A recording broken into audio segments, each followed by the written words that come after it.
Alors, Suicide Girl, alors, jamais vu. J'adore la couverture, ça pétille de mille feux. Je l'ai pas encore lu, mais j'en avais beaucoup entendu parler. Kirari Aokigara, ce nom est putain de dur, une jeune lycéenne toujours souriante avait un rêve, qu'elle voulait absolument réaliser, se suicider le jour de ses 16 ans. Une envie de mourir pleine de vie, un dernier espoir bâti sur le désespoir. Prête à partir pour son ultime voyage, elle a fini par se retrouver au Suicide Café, un établissement qui aide les gens malheureux à mettre un terme à leur vie. Mais en cet endroit où la vie et la mort se mélangent, elle va découvrir la face cachée du monde et se forger un nouveau destin en affrontant des épreuves mortelles.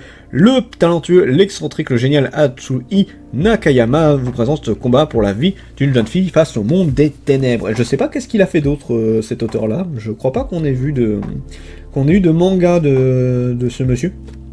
Donc en tout cas, ça a l'air vachement cool. Déjà la couverture m'avait tapé dans l'œil, le résumé aussi, et les dessins ont l'air pas mal du tout. Donc voilà, encore une fois, à découvrir. Rebuild the World, série que je savais pas si j'allais aimer, et finalement j'ai pas mal aimé. C'est du Vega. Zut. Non, en vrai, mais bon, j'aime pas Vega, mais c'est pas pour autant que leurs séries sont mauvaises. Ils ont fait un mauvais choix vis-à-vis d'un auteur, mais ça ne reste que mon avis personnel.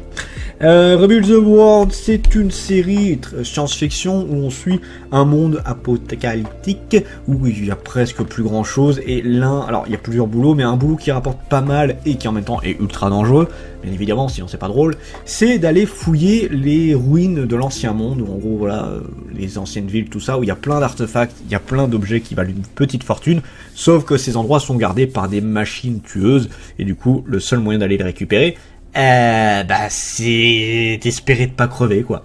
Bon, bien sûr, tu peux te battre, hein, tu peux utiliser des armes, tout ça, mais les bestioles en face sont vraiment très puissantes. Sans compter qu'il y a de la concurrence, les gens n'hésitent pas à s'entretuer pour récupérer le butin de l'autre. Donc c'est vraiment un monde sans pitié.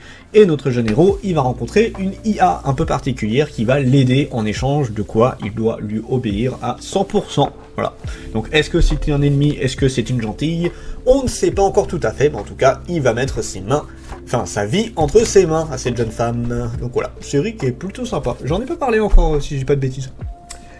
Nous avons I Am Standing on a Million Lives, j'en ai parlé il y a pas longtemps, c'est une série qui est extrêmement cool. Alors je vais résumer assez vite parce que vraiment j'ai fait... en même temps c'est vrai que j'ai filmé la vie mais je l'ai pas encore présenté. Ah c'est un des trucs quand tu filmes plusieurs trucs à la fois.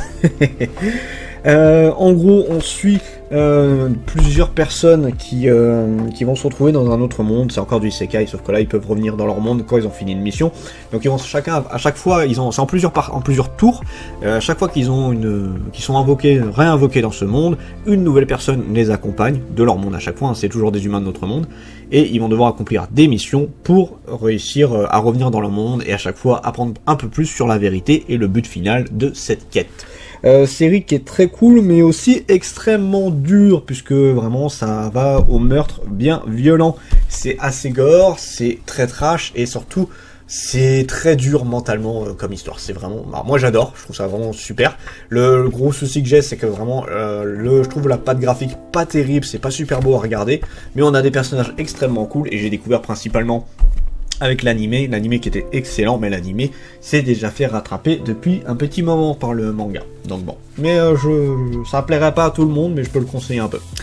Sakura War, d'ailleurs j'ai eu un petit débat avec un débat. On avait discuté avec un abonné sur ce manga-là, qui m'avait rappelé effectivement que cette série a été refait plusieurs... Enfin, en fait, c'est Sakura Wars, c'est plein de Sakura Wars différents, à chaque fois c'est pas les mêmes personnages, mais c'est plus ou moins la même histoire, et ça c'est plus ou moins l'un des premiers, où en gros là, on va suivre un jeune lieutenant, si j'ai pas de bêtises, lieutenant ou commandant, qui va se retrouver dans une ville, dans un théâtre, à devoir faire les billets, composter les billets, ce genre de trucs là.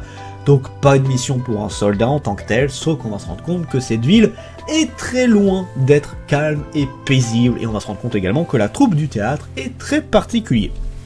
Série que j'ai énormément aimé, que j'attendais depuis très longtemps. Bon là le premier tome c'est assez stop, mais en fait je l'attendais depuis très longtemps parce que je connaissais plus ou moins l'animé depuis un bail. C'est une série qui est assez vieille en soi, donc non, moi je suis content que ça sorte enfin chez nous. C'est vrai que j'en attendais beaucoup. À quoi tu joues, Ayumu, série dans la même lignée de quand Takagi Mutakin, ce genre de truc là, que je surkiffe et j'aime beaucoup celui-ci également. On suit un club de shogi, donc c'est l'échiquier japonais, où on suit en gros un jeune homme et une jeune fille qui jouent dedans, chacun amoureux plus ou moins l'un de l'autre, mais sans se l'avouer. Notre jeune héros, lui, il a décidé que le jour où il arrivera à battre Ayumi loyalement aux échecs, parce qu'elle est ultra forte, hein, elle joue depuis bien plus longtemps que lui c'est un débutant, le jour où il arrivera à la battre, il lui avouera son amour. Et voilà, c'est une histoire entre ces deux-là, et c'est super mignon, c'est super agréable. Si vous avez aimé, du coup, ouais, quand Takagi me taquine, ce genre de choses-là, allez-y, c'est vraiment juste super. J'adore vraiment trop cette série-là. Frieren, 7ème tome, et d'ailleurs on a l'animé qui va sortir. L'animé, il y a moyen que ce soit super cool, parce que le manga est déjà très beau de base, et je pense que l'animé a fortement moyen de rendre ça encore plus sublime. On suit une elfe qui s'est battue avec le groupe des héros, donc un héros, un prêtre et un nain, ainsi que elle, elfe, qui du coup ont combattu contre le roi des démons. Et plusieurs années plus tard, parce qu'elle, en tant qu'elfe, elle vieillit beaucoup plus lentement, elle vit super longtemps, forcément ce qui n'est pas le cas de ses coéquipiers, donc ses coéquipiers vont mourir de vieillesse les uns après les autres. Là il ne reste que le nain et elle, mais le nain déjà qui est plus très en forme. Lui aussi il vieillit, c'est juste qu'il vit un peu plus longtemps que les humains. Et du coup, elle a jamais prêté trop attention aux humains, parce qu'elle était toujours dans sa quête de nouveaux sorts, d'explorer le monde, ce genre de trucs-là. Et là, elle va avoir une nouvelle quête, découvrir les sentiments humains. Et c'est quelque chose qui est vraiment très cool, c'est une très bonne histoire, très bien détaillée. C'est pas la meilleure histoire que j'ai jamais vue de ma vie, mais c'est vraiment une histoire très cool, très attachante. Et encore une fois, j'attends beaucoup de l'anime. Je pense qu'il sera beau, maintenant j'espère qu'il va quand même bien respecter l'œuvre. La danse du soleil et de la lune, pareil, super bonne série, malheureusement trop peu connue à mon goût, donc c'est l'autrice ou l'auteur, je sais plus, de Kasane. Et du coup, alors là on n'est pas du tout à la même époque, là c'était l'époque moderne Kasane. Là on est à l'époque des samouraïs, où on suit un jeune justement samouraï qui malheureusement a un pouvoir un peu embêtant. C'est qu'en fait dès qu'il touche quelque chose en acier, en métal, ce genre de truc là, ça va se tordre dans tous les sens en fait, ça va s'éloigner de lui grosso modo, genre si une lame s'approche de lui, la lame va partir dans tous les sens, mais dans le sens opposé souvent. Donc voilà, il a un répulsif à métaux, si on peut dire ça comme ça. Et du coup, le souci, c'est qu'il peut pas porter de sabre, parce que s'il porte un sabre, le sabre il va éclater plus ou moins. Et du coup, c'est embêtant pour quelqu'un qui veut devenir samouraï. Et il va rencontrer à un moment donné une jeune femme qui va lui sauver la vie, puisqu'elle va lui montrer un nouveau bonheur, sauf qu'encore une fois, tout ne va pas se passer comme prévu. Et c'est encore une fois une super belle histoire, plein de rebondissements, et c'est juste trop cool. Encore une fois, foncez, c'est sans hésitation.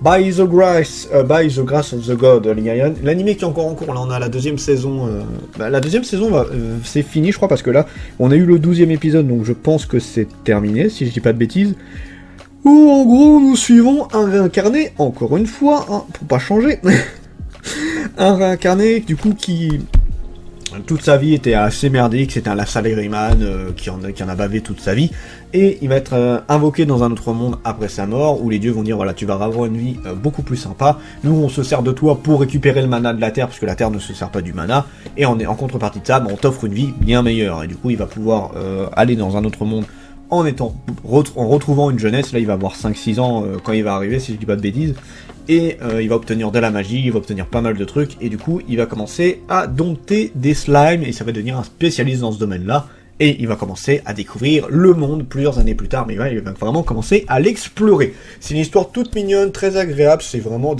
c'est de l'aventure fantasy, mais en mode vraiment chill, vraiment posé pépère. Alors bien évidemment il se passe des trucs, hein, c'est pas où il y a rien, mais en tout cas, c'est quand même quelque chose qui est beaucoup plus soft que ce qu'on a l'habitude de voir, mais c'est pas pour autant que c'est pas très cool.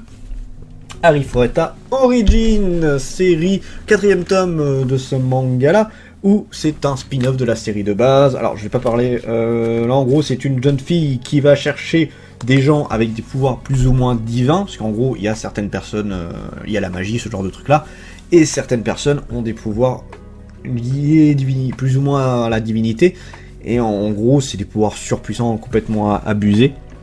Sauf que ceci est très réglementé, puisqu'en gros, il y a la religion dans ce monde-là qui dès qu'ils découvrent qu'il y en a un, ils veulent les récupérer pour avoir le monopole dessus, et si les gens ne suivent pas ce que dit la religion de ce monde-là, eh ben vous allez au bûcher, vous êtes des hérétiques, vous ne méritez pas de vivre. Sauf que du coup, il y en a certains qui vont commencer à se battre contre ça. Voilà, et c'est du coup, ça se passe bien avant l'histoire de base de Harry Fureta. Donc la série qui est très sympa. C'est vrai que le spin-off au début, j'étais pas méga motivé, mais quand j'ai vu du coup les tomes, j'ai beaucoup aimé. 008, apprenti espion, j'en ai parlé il y a pas longtemps, donc ça va être assez bref. On suit une école d'espionnage où un jeune homme qui à la base n'avait pas prévu d'aller dedans, puisque lui, il s'en foutait, hein, clairement c'était pas son but d'aller dans cette école, il voulait juste aller dans une école lambda, sauf que il a été refusé partout, sauf dans cette école-là, donc il va y aller. Et du coup, on se rend compte que son papa, c'était l'un des plus grands espions, mais il n'est plus là, on sait pas ce qui a rêvé de lui. Enfin, en fait, si, ils le savent plus ou moins, mais du coup, c'est top secret. Et le seul moyen qu'il a pour accéder à cette information, c'est devenir un agent accompli. Donc, il va devoir, du coup, faire tout le travail de la classe vis-à-vis de ça. 9e tome de la série, c'est super cool. Je vous le conseille, encore une fois, énormément. C'est très rigolo. Alors, c'est extrêmement etchi également, mais... si ça vous gêne pas, allez-y. Les pronoms de l'Apocalypse, très peu connus, je pense que cette série-là, 3e tome, pareil, très sympa, si vous connaissez The Last of Us ou ce genre de truc-là, c'est un petit peu l'idée, pour le coup, où on suit deux jeunes filles, donc une qui est une sorte d'androïde, et une jeune fille humaine, qui vont se balader à travers le Japon, tout ça, pour retrouver des endroits où la sœur de l'héroïne était allée à l'époque où c'était encore la vie de tous les jours. Et du coup, elle va se découvrir le monde, etc. Sauf que on est entre le c'est tout mignon, c'est tout joli, c'est tout joli, c'est l'apocalypse, mais disons que bon, la vie a repris son cours avec les animaux, tout ça, les humains sont relativement cachés dans des bunkers et tout. Et du coup, la nature a repris ses droits, sauf que il y a quand même des cadavres, que ce soit de robots, d'humains, et aussi la nature n'est pas toujours très accueillante. Hein. Faut pas oublier que les humains ils ont pris possession de leur terre, et que les animaux, si tu viens les faire chier, bah, ils sont capables de t'attaquer et voire te défoncer, hein. Donc c'est un peu ce qui se passe. Donc c'est une série qui a un demi-mesure entre c'est tout mignon, c'est très agréable, et putain de merde, il va tellement morfler si tu t'approches de cet endroit-là. Voilà, c'est un peu l'idée, mais c'est vraiment très sympa, j'ai beaucoup aimé la série, et du coup, bon voilà, j'attaque tranquillement. On a bientôt fini. C'est bien, je vais pouvoir la partager en deux cette vidéo, ça me fera des vidéos plus faciles. Call of the Night, 4e tome. Alors j'essaie de continuer un peu parce que c'est vrai que autant le début que j'avais pas trop aimé. Et en arrivant vers le 3e tome, ça allait un peu mieux, donc je me dis on sait jamais, ça se trouve je vais peut-être plus accrocher à la série. Si au bout d'un moment j'accroche plus du tout, bah tant pis, hein, j'arrêterai, c'est tout. On suit un jeune homme qui en a un peu marre de l'école, ce genre de truc là. Et à un moment donné, il va se balader dans la rue la nuit, et il va faire la rencontre d'une jeune fille qui se retrouve être un vampire. Et monsieur va se dire, et si j'en devenais un aussi? Sauf que pour devenir un vampire, il faut tomber amoureux de la dite vampire, et se faire mordre après. Voilà, et du coup ça va devenir deux camarades, et aussi un objectif de tomber en love sur cette jeune vampire, pour devenir un maître de la nuit également.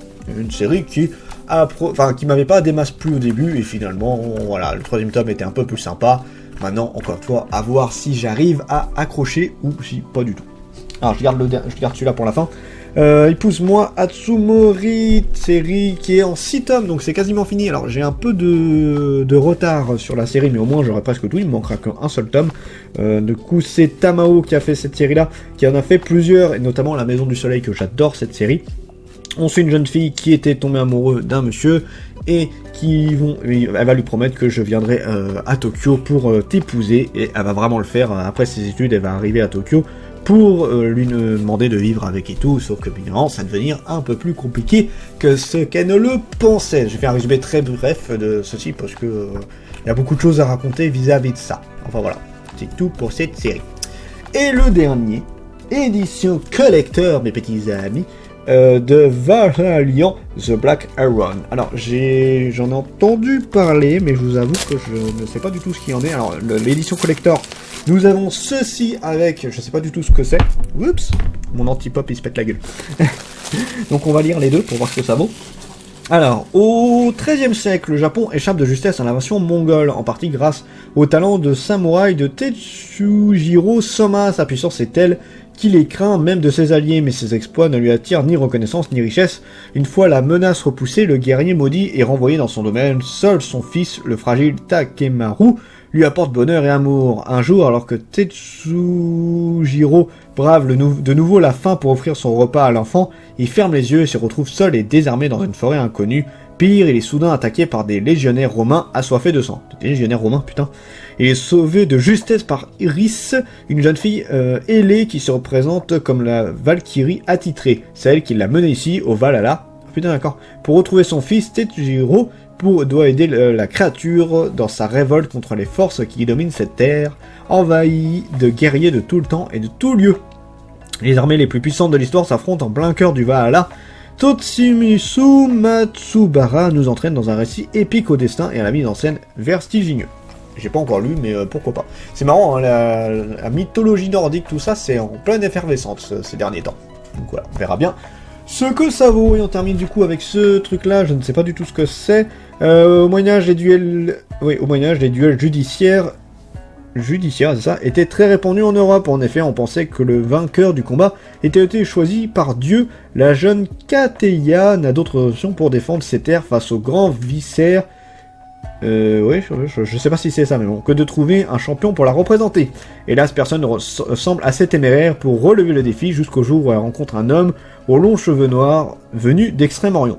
Ok, pourquoi pas, je verrai bien ce que ça vaut. Et voilà, 30 minutes, j'avais dit que ça durait assez longtemps, que ce sera divisé en deux, hein, bien évidemment.